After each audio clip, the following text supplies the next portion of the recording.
Hey everyone, welcome back. Saturday, another video for you guys. So in this one, I want to talk to you guys about Cleanspark, the commercial that I heard on, well, I heard it through tune-in radio when I was driving in my car. I heard it that it was on CNBC, so I don't know if it was just a commercial that was playing in the background. It was an actual commercial live on CNBC, so I want to preface that first. If it was, I have a problem with that. And here, let's take a look at the commercial, and then we'll also talk about the Bitcoin HODL strategy of all the miners. Is it actually a good one? I've read some numbers. I think there might be a better way to do things than they are currently doing. And I want you guys' feedback on that as well. So here's Cleanspark commercial. It's about a minute long. Let's take a listen to it. Oh, and of course, it's not going to play right now. Oh, just my luck. Copy video address. Let's see if we can get it back up here. And it won't copy video address. Well, that's great. Always something. Let's see if we can. There we go. Okay, play it. Sorry about that. The idea came to me up here, riding by these old silver mines. Our energy technologies have been able to power factories, military bases, and plan communities with fully sustainable energy. Couldn't we do the same for the most energy-dependent industries of today? Since that day, we've emerged as the leading sustainable digital currency mining company in the US, transforming solar, wind, nuclear, and hydropower into one of the most productive and fastest growing Bitcoin mining operations on the planet, and one of the top publicly traded crypto mining companies in North America. Our background is unique, yes, but our future is even more remarkable. Okay, so there's a commercial. Bitcoin mining for a better world. My question on this one is, who are they trying to reach with that commercial? Are they trying to reach investors? Because, I mean, obviously you're not selling a product. Bitcoin is not a product that you can sell other than to make a profit on it from mining it. So what are they trying to convey to watchers, basically, people that are watching this commercial? Is it to invest in them? If that's the case, I think there's a better case for them to use the money someplace else instead of spending the money on a commercial. They could be using it for, infrastructure improvements, getting more facilities, whatever. I don't know how much they paid for the commercial. It could have been 100,000, 200,000, whatever it was. But that's beside the point. You really don't have customers when it comes to Bitcoin. Your biggest customer is your shareholders. And your shareholders, obviously, at least me personally, I would think that you could spend the money better on something else, especially since Bitcoin is not a product that you sell to your customers. Basically, I don't know how to put it, but basically you're just there to make $1 off of Bitcoin, right? And your shareholders are there to back you up and to profit from it as well in that endeavor to provide you liquidity, provide you financing and things like that. So the best way to, I think, entice shareholders is to provide great numbers, keep the expenses low. By doing this, I don't know how much they spend on it, but regardless, this is just, I think, not needed, especially for the product that you have. And your product is Bitcoin mining. It is not, you're not selling Bitcoin mining machines to anybody. So that's just my 2 cents on that. So let's take a look at the HODL strategy of all these guys. And then I have some thoughts on it that I wanted to talk to you guys about. So here is a list of all the ones that have basically a HODL position in Bitcoin.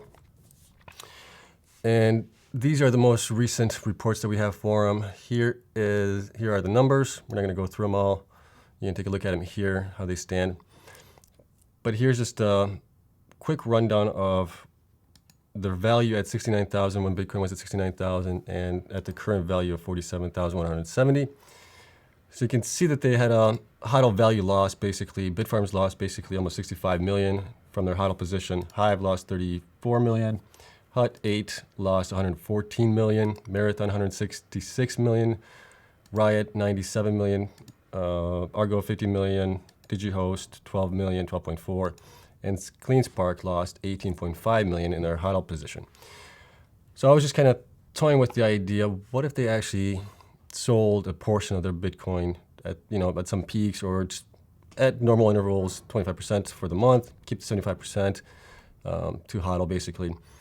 What effect could that have had? Not basically on the stock price, but Could they have done better with that cash had they bought more miners, expanded their infrastructure, and things like that? So had they sold 25% at the peak, basically, that's if you got lucky and you sold it at the peak, Bitfarms would have walked away with $51 million at that point. Hive would have walked away with $27 million, Hut 8 at $90 million, Marathon at $131 million, Riot at $77 million, Argo at $39 million, or almost $40 million, Digihost at almost $10 million, and Cleanspark at almost, $14.6 million. So that is a lot of change, right? Could that have been used a lot better to buy miners, to improve their infrastructures, to do immersion cooling, do things like that, instead of diluting shares in investors, right? So a lot of them have been diluting shares, which we all know is a fact, unfortunate. So could that have been used better than to obviously just hodling the Bitcoin? So had they sold 25% of their Bitcoin holdings at the peak, they would have, or at the current numbers here, they would be left with these numbers here. And at the 69,000 value for Bitcoin, this is what they would have been worth. At the 47,000, which is where we are at right now, this is what they're worth. And here is the basically change in what they would have lost compared had they sold 25% and not hodled everything. And this is basically what their loss would be right now. So it's pretty close, but obviously there's a difference on it. So they would have been better off, I think, selling 25%. They would have been at a loss of better, I don't know how to put this. So this is basically, this number is compared to this one here. So you get the loss here based on the 25% sold on gains, right? So that would be the 48 million here compared to this one. So you're at basically a better, you would lose less, I guess, that's what I'm trying to say. You would have lost 16 million less. For Bitfarms, Hive, you would have lost 8.6 million less. Hut 8, 28 million less. Marathon, 41 million less. Riot, 24 million less. Argo, 12 million less. Digihost, 3 million less. And Cleanspark, 4 million, 4.6 million less. Right, so that's, had you sold 25%, this is your new HODL value. This is what you basically end up losing in value. It's on the books. You haven't actually lost it because you haven't sold it. So this is where it's at. And then this part I'm still kind of working out. I don't know if this makes any sense or not. But here's basically if Bitcoin goes up to 100,000, right? So the current HODL value, what they currently have compared to had they sold 25%, so that would have been 75% of their HODL value.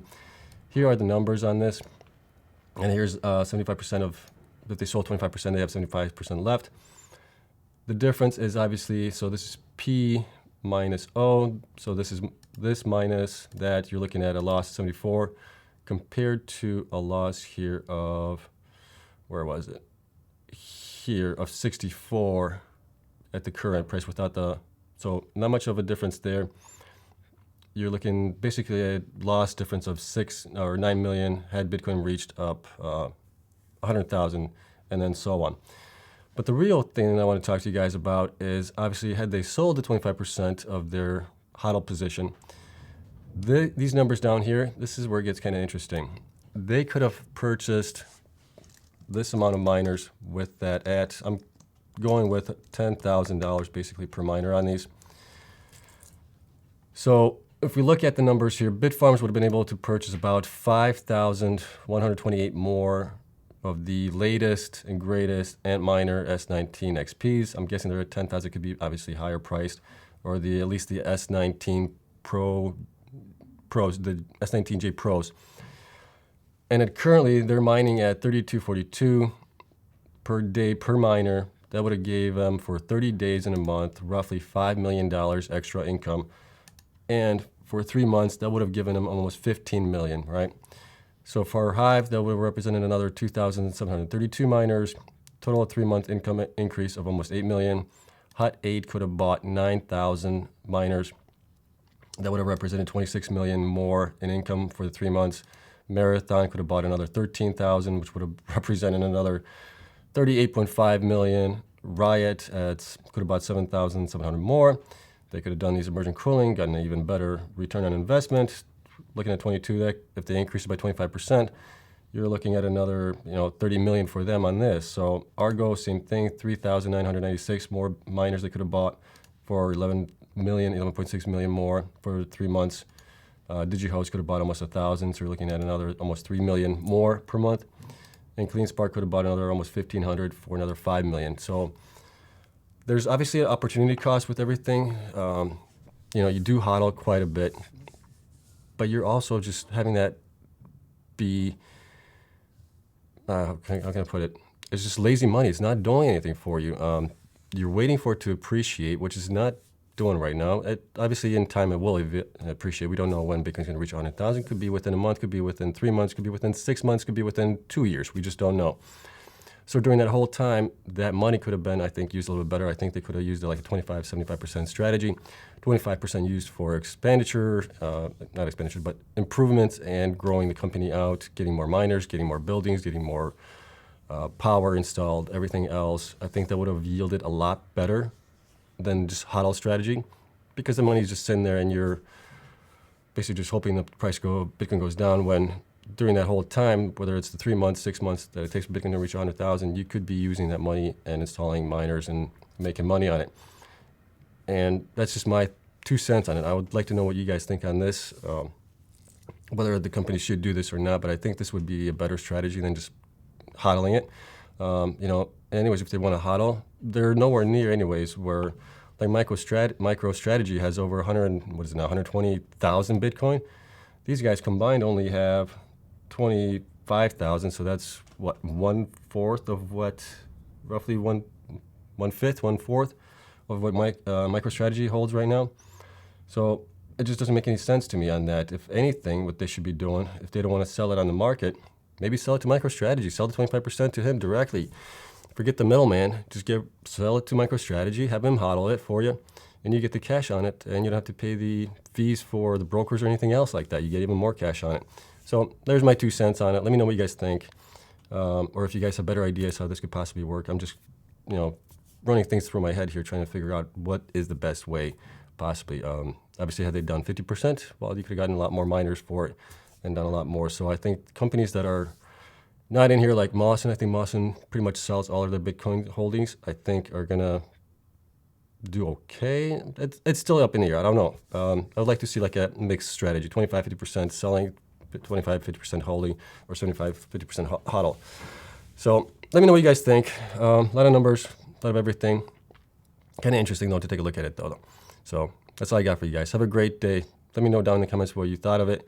Hit the like button, subscribe, hit the notification bell. Helps me out a lot, you guys. Have a wonderful weekend. I'll see you guys possibly tomorrow.